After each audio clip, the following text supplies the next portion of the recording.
Going live. So we've started talking about Newton's second law and force analysis, and on Wednesday we went over the different types of forces, and I basically broke it down into forces that are action at a distance, that is basically gravity, and then contact forces. And one of the important contact forces is the normal force. That is the force that our feet feel from the floor, that your hand feels from the table, that your hand can feel from a wall. So I wanted to go through an example where the normal force acts differently a little bit depending on conditions. And I want to think about lifting an object from a table. So as you start lifting,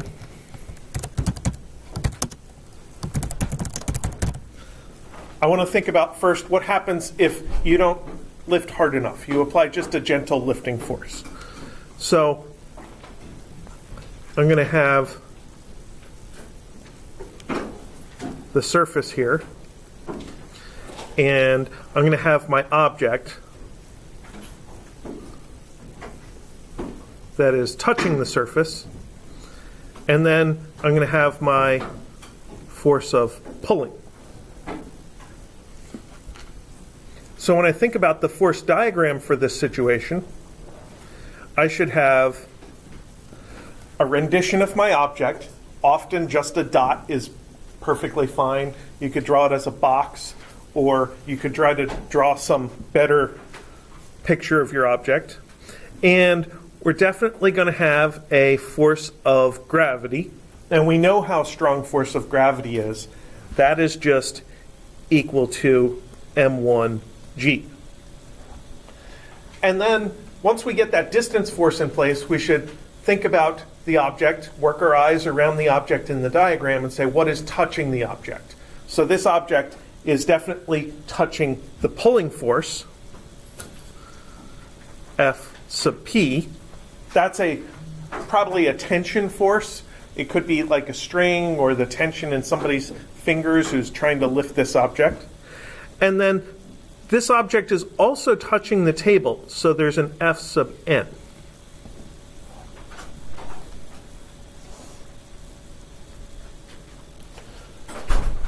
So when I use this force diagram to build my Newton's second law, I'm thinking about F net is equal to ma, and the forces and the acceleration are both vectors. And I make note to myself that I'm considering force components in the y direction. So now I can go into my diagram and think about what's there. I have Fn, the normal force is upward, so it goes into my addition list as a positive. My pulling force is there, plus F sub P. And then the gravity force is there, m1g. And since this object is actually touching the surface, there's no movement. And if there's no movement, there can't be any acceleration. So the right-hand side is equal to 0.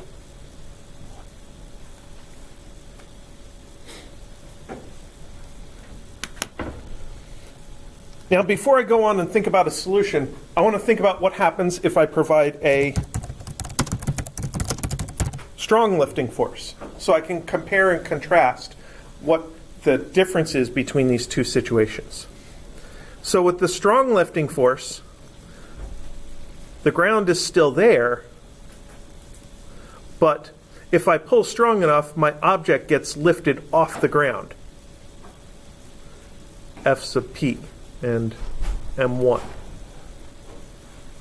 So now my force diagram is slightly different. It still has m1. It still has F sub g equals m1g. That doesn't change. And it has F sub p. The pulling force is still there, but I've lost contact with the ground, so the normal force is gone. So now, with the strong lifting force, when I go to figure out what my force components are, I do not have a normal force. I still have a force of pulling, and I still have minus m1g. And on the other side of the equation, when I think about my acceleration, I'm not stuck to the surface anymore. I'm not restricted to zero motion in the y direction. This thing can move. That's kind of the purpose of lifting it in the first place. So on the other side of the equation, I'm going to have m1a.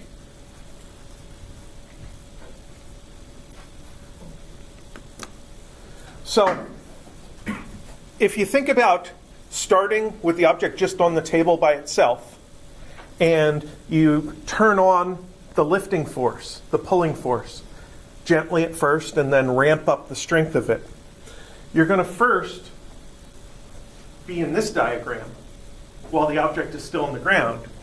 And you pull harder and harder and harder and harder, and eventually you actually pick the object up off the table. That's when you shift to this diagram. So what is the threshold, the boundary between the diagrams? How do we know exactly how much pulling force is required to switch us over from one diagram to the other? Any ideas?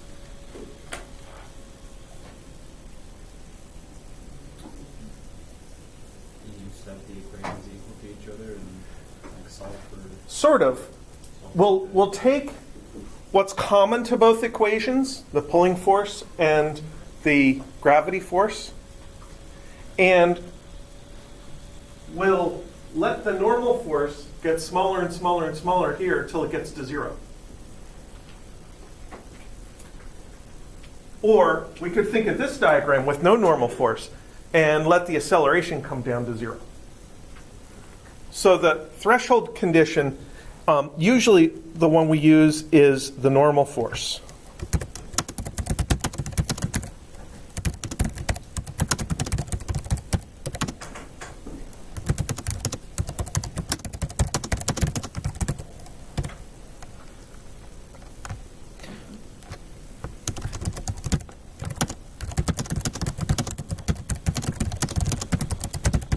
So that's the point at which we lose contact with the surface. Have you ever noticed that it takes a little extra effort right at the beginning to lift something, and then once you have it up in the air, then it just takes kind of a steady amount of effort, and it's not quite as bad as initially picking it up? It's not just the awkwardness of having to reach down and pick something up. It's also the fact that when you first pick it up, you have to overcome the normal force. So basically, you have to overcome gravity just enough that the normal force goes to zero. That's a better way of saying it.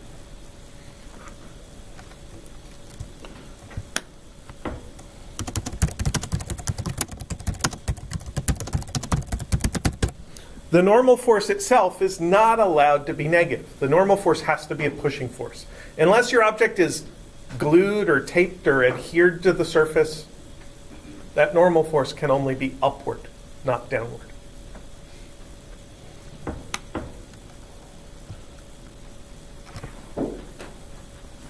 So with M1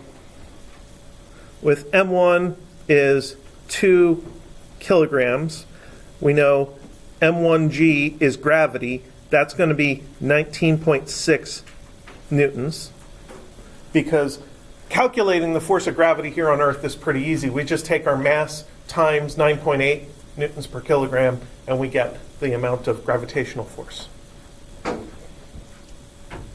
So if we set our force of pulling equal to 0, then our normal force is going to have to be all 19.6 newtons.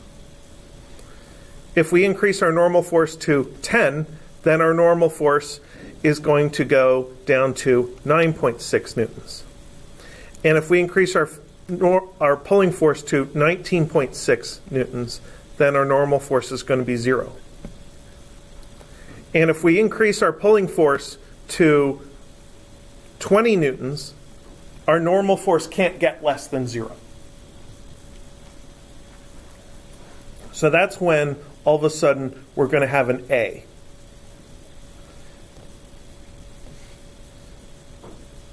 So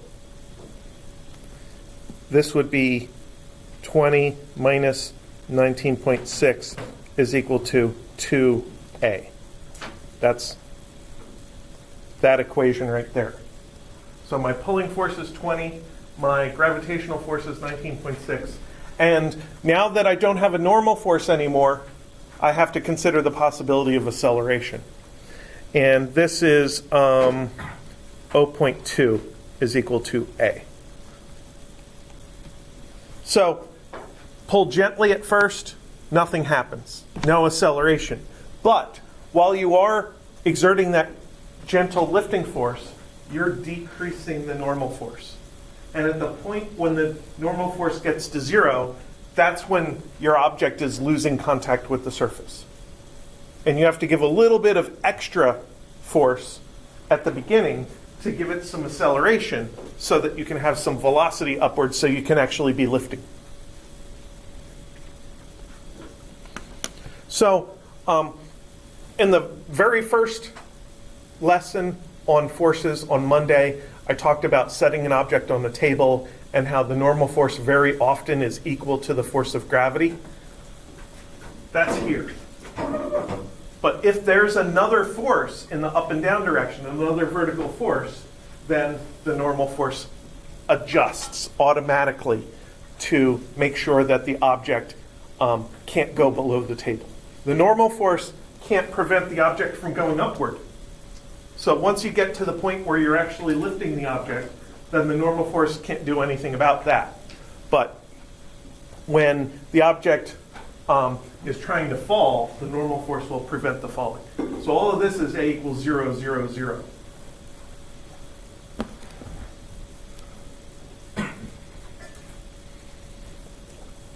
And then we have a shift from the pulling force decreasing the normal force to the pulling force causing acceleration.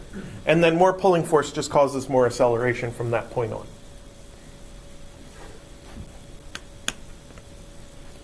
So we very frequently have cases of threshold conditions like this in science, where our system behaves one way under a certain set of conditions, but if you change the conditions, it behaves a different way. And that's not just in physics. That's in lots of areas of science. I know for me, if the temperature is low, then I'm fairly happy. And if you get beyond a certain temperature around 74, 75 degrees, then I start to feel a little bit overheated. So that's a threshold condition for the behavior of my temperature regulation system. All right. Let's take a look at what happens when we have diagonal forces, because we started dealing with vectors and vector components, and we need to see how this all works out. So we're going to take our nice horizontal surface again and put our object on the horizontal surface. And this time, I'm going to exert the force of pulling diagonally at an angle theta.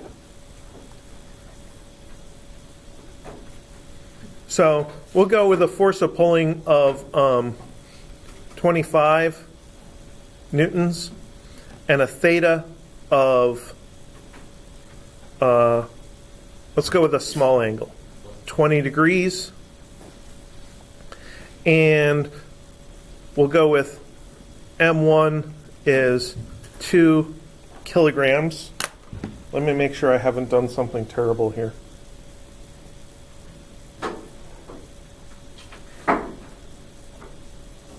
Yeah, I'm fine. And then I'm going to specify one more thing. I'm going to point to the intersection and say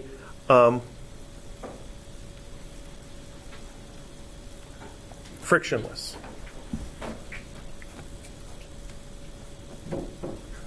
Okay, where's my dot? So we have an object on a frictionless surface. We're pulling diagonally on that object, slightly upward. And we want to see what happens. So we attack it in the same way.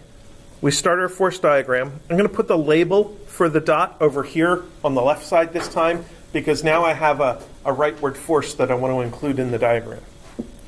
And of course, I still have my force of gravity, which is m1g.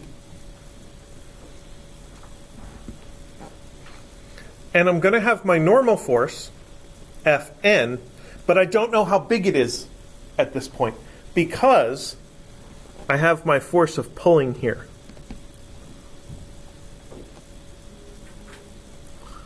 And I'm going to draw a little construction line in my diagram just to indicate to me the horizontal direction, because I need to label my angle theta in there.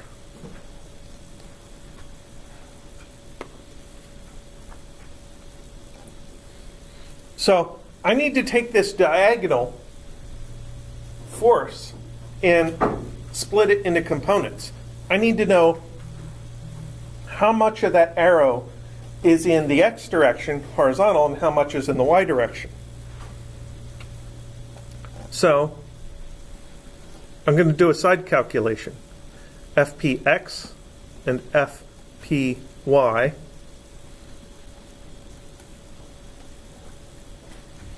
And since my angle theta is measured counterclockwise from the x-axis, I can just really quickly calculate these things. This is going to be 25 cosine 20 degrees, and this one's going to be 25 sine 20 degrees. So now I want to see what my equations look like. Again, I'm dealing with F net is equal to MA. But this time, since I have both horizontal, horizontal vector components and vertical, I need to do two separate analyses. So in the x direction, I'm just going to have, well, actually, let me start by writing x and y. So I'm going to do one equation for each direction. Now, one way to do this is to do the x equation first and finish it, take a look at it, check it, and then move on to the y equation. Another way to do this is to write the two equations simultaneously. And to do that, I'm going to go around the diagram and figure out where each force goes. Vertical forces will only go in the y equation. Horizontal forces will only go in the x equation. And the diagonal forces have to go in both equations. So I look at my normal force, the upward force. That's going to go in the y equation, F sub n. I look at my gravitational force. That's going to go in the y direction with a minus m1g. And then I look at my pulling force, and my pulling force is the one that's diagonal, that has both x and y to it. So it's going to go a little bit in the x direction, plus 25 cosine 20 degrees, and a little bit in the y direction, 25 sine 20 degrees. And that finishes my forces. I have three forces in my diagram, and I have three forces in my equations. And again, the vertical forces are only in the y direction, y equation. The diagonal force is split between both. Now I have to think about the other side of my equation a little bit. I have that mass times acceleration on the other side of the equation. I have to think about, if this thing moves, what direction is it allowed to move? Now, if there's a normal force, it's on the surface. So it's not going to move up and down. So that means the y equation can get a 0 here. But it is allowed to slide back and forth. I called this a frictionless surface. It could be a cart on wheels or something like that. So then over here, we're going to have M1A. I can call it A sub x, or I could just call it A. Doesn't really matter. And now I have my two equations of motion for this object. The x equation has all known values except for A. So I can use the x equation to determine A, because I know the mass. So I would write that by saying x tells me that 25 cosine 20 degrees over 2 is equal to a sub x, which is a number. 25 times cosine 20 over 2 is not that. I double clicked. I accidentally did 225 instead of 25. That's much better. 11.7.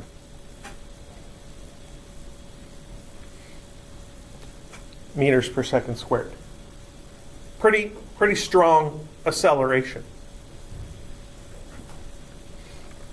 Now in the y equation, I know everything except the normal force. So the y equation tells me that the normal force is equal to m1g minus 25 sine 20 degrees. So that's equal to 19.6 minus 25 sine 20 degrees is 8.6. It's on my screen. That's the thing I checked at the very beginning. And that's 11.0 newtons. So this diagonal pulling force in this scenario is accomplishing two things. It has a horizontal component that is causing the acceleration and gives me a strong x direction acceleration in this case. And it has a vertical component that is just reducing the normal force. Without this pulling force, the normal force would have been 19.6 newtons. But because of this pulling force and its vertical component, the actual normal force is a little bit less. So this is here just to remind you that you can get this decreased normal force caused by another force, even if the other force is not vertical. A diagonal other force messes with your normal force. It changes things.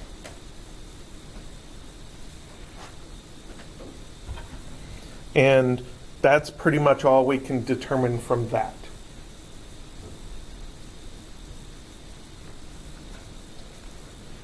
Any questions about that example? So you see I'm trying to attack every force analysis with the same technique. I think about my situation diagram, and then I draw a force diagram for one single object.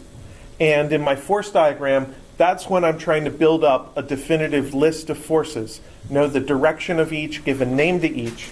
Then I can use my force diagram to figure out what my x and y equations are supposed to look like. Okay, so enough with the easy examples. Let's do something more interesting.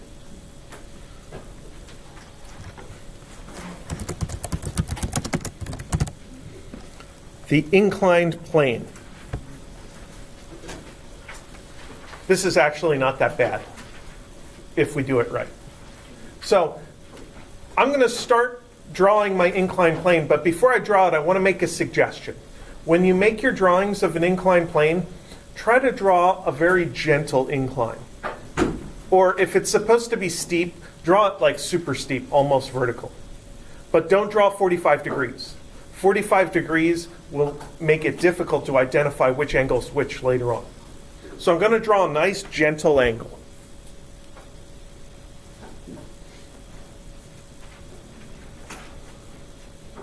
And then we usually will label the angle theta from horizontal. And we say that this incline is tilted 20 degrees from horizontal, or so many degrees from horizontal. And that's that angle theta right there. So now we're going to put our object on here, M1.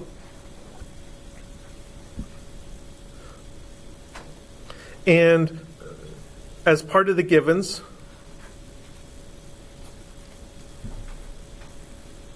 we'll say that this is frictionless. So there's our situation. Now, you know what happens if you put something on a slippery slope. It's going to slide downhill. So we have to figure out how to make the analysis do what we want. And when we go to make our force diagram, we absolutely have to think about what you were saying. Gravity is going to be in the true down direction. Gravity is always actually down.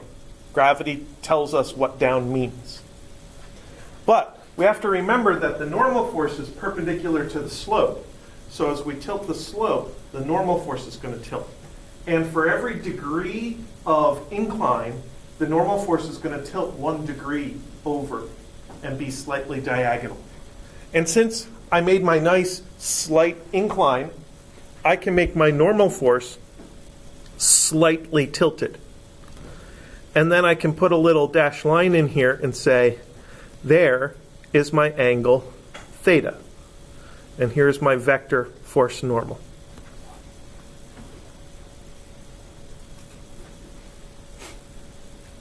Now, when we do our Newton's second law analysis, there aren't just forces in Newton's second law. There's also the acceleration is an important part of Newton's second law.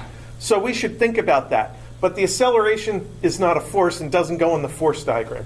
The acceleration, if I draw it anywhere, I have to draw it like off to the side.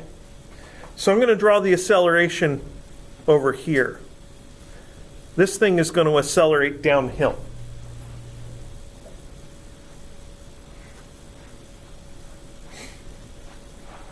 Now when I do my F net is equal to MA vector, I'm going to do a little middle step that we often don't do. I'm going to itemize the forces with just names, but in vector form, not in component form. So my next equation is just going to be force normal vector plus force gravity vector equals M1A1 vector. So I've kind of made this equation, this big generic equation that's always true, Newton's second law, one step more specific to my exact situation. I know what my forces are.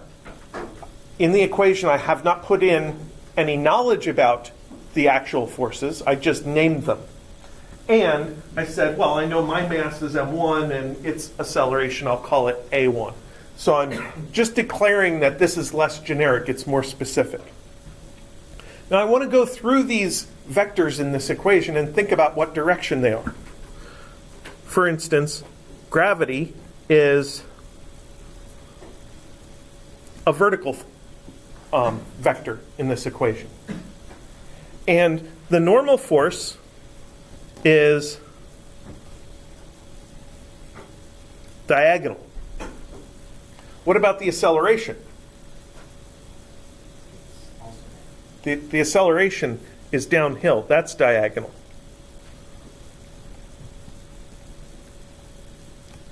Now that's going to be a little bit annoying to me because for every diagonal vector, I have to use sines and cosines to split it into components, and then it appears in both equations. That's going to clutter up my equations, and it's going to make them a pain to solve. So I want to see if there's any trick I can employ in order to avoid that situation. And the trick I can employ is to take my coordinate system, my XY coordinate system, and tilt it over with the ramp. So I'm going to draw my y-axis here.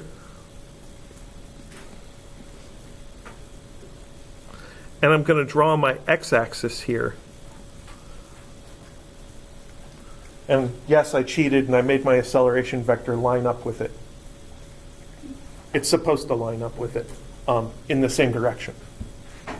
So those are my x and y axes now. And I can label them. Here's my x-axis and here's my y-axis. But these aren't the real genuine x and y-axes that everybody else uses. This is a different version of the x-axis and a different version of the y-axis. And in physics, we've developed a notation for that, a symbol for that. We put an apostrophe on the x and an apostrophe on the y.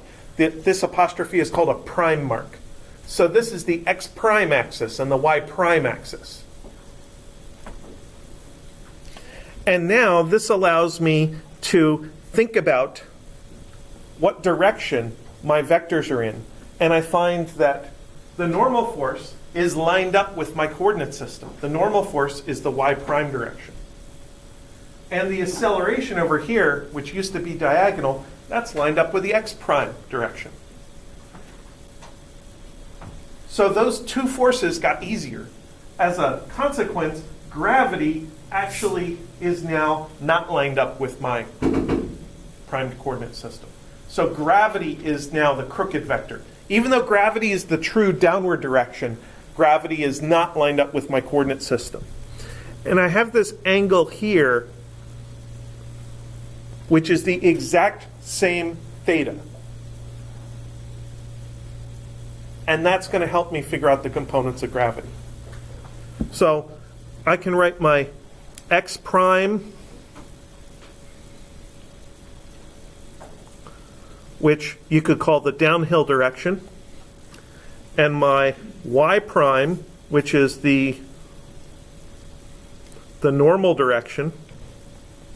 Those are my labels for the equations I'm going to build. Each equation's got to have 3 vectors in it. They might be 0, but each equation's going to have 3 vectors. So I'll just go through my list of vectors. Normal force is only in the y prime equation. It's lined up with the y prime axis. So that's going to go down here, Fn. And I could put a 0 in the x equation, or I could leave it out. It's kind of my choice. Now I need the gravity force. I'm going to put it in symbolically, Fgx prime and Fgy prime. That gives me the chance to put in a placeholder in the equation so that I can continue my thought process of building force equations, but go back later and figure out exactly what those things are supposed to be. And then on the other side of the equation, I'm going to have my acceleration. My acceleration is purely in the x prime direction. So this is going to be m1, a1, and 0. Now I just have to figure out the components of my gravity force. So I can write these equations again, but with the proper mg and sine or cosine in there. So, first of all, which axis is the adjacent for that angle theta? That's the first thought. Theta is measured between gravity and what? And the y prime. So the y prime is going to get the cosine. So off to the side, when I go to calculate fgx prime and fgy prime, this one's going to be cos theta. This one's going to be sine theta. The next thing I want to think about is, since I'm using an acute angle, less than 90 degrees, I'm doing triangle trig. The triangle trig will not produce my plus and minus sign for me. I have to think about it. So is my y prime of this gravity vector going to be plus y prime or minus y prime? It's going to be minus because the positive y prime is in the normal force direction. So this gravity vector is more against that direction. So this is going to be minus m1g. Now I think about the x direction. Is it more downhill or uphill? It's more downhill. So this is going to be in the x prime direction plus m1g.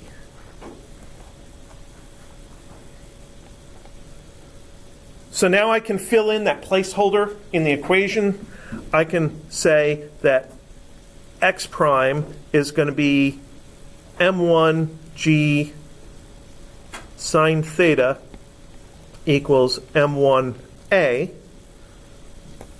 And then the y prime is going to be fn minus m1g cos theta equals 0. So these are the exact same equations, but I've filled in the information that I've determined about the components of the gravitational force in the inclined situation.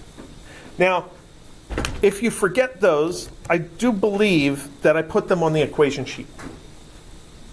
So I think these two things are in the force section of the equation sheet. Just to remind you that, hey, when you're doing gravity in the inclined situation, the sine and cosine don't go where we normally put them. Because usually, don't we put the cosine in the x direction and the sine in the y direction? But that's because usually theta is measured from the x-axis.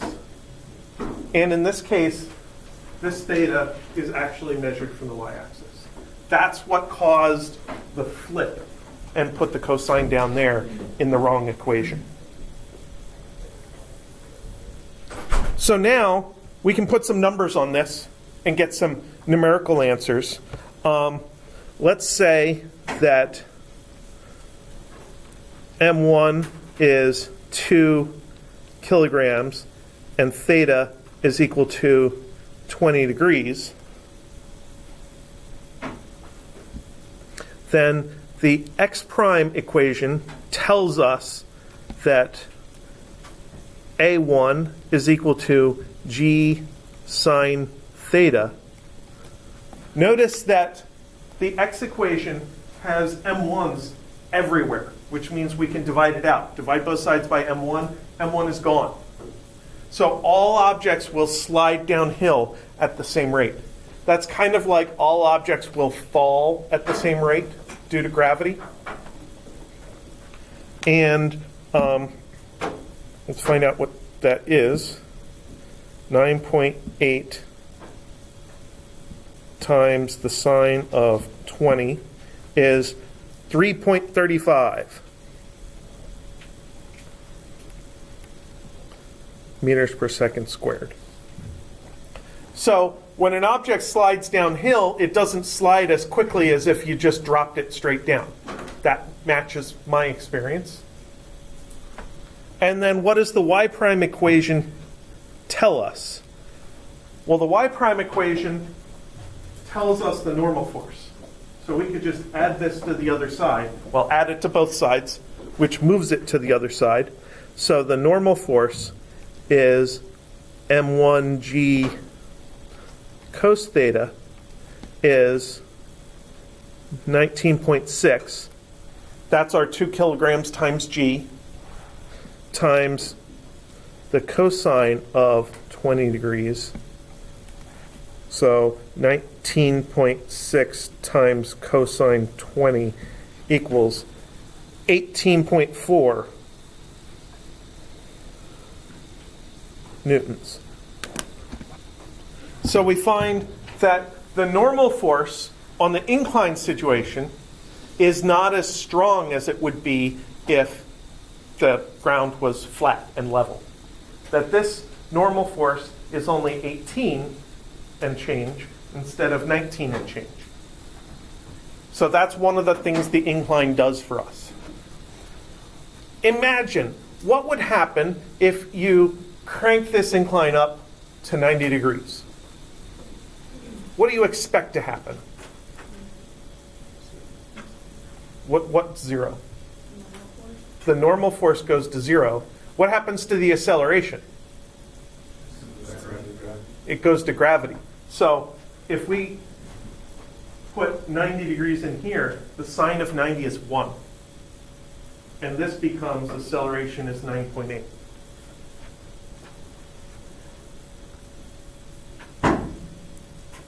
Why wouldn't this make the acceleration negative?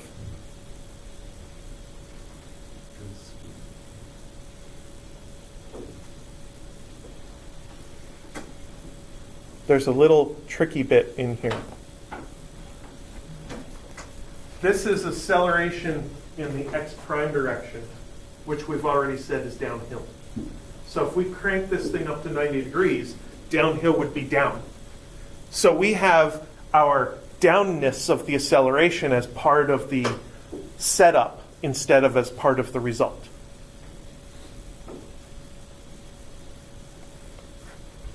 All right. Any questions about that? Okay. I did post your homework 3. I split it into 2 parts because some semesters I made the first part due like really quickly and then left the second part have extra time. But I set them both to be due the Sunday at the end of spring break. So you actually have 2 weeks to work on it instead of just 1 week. And I think that's all I got for today.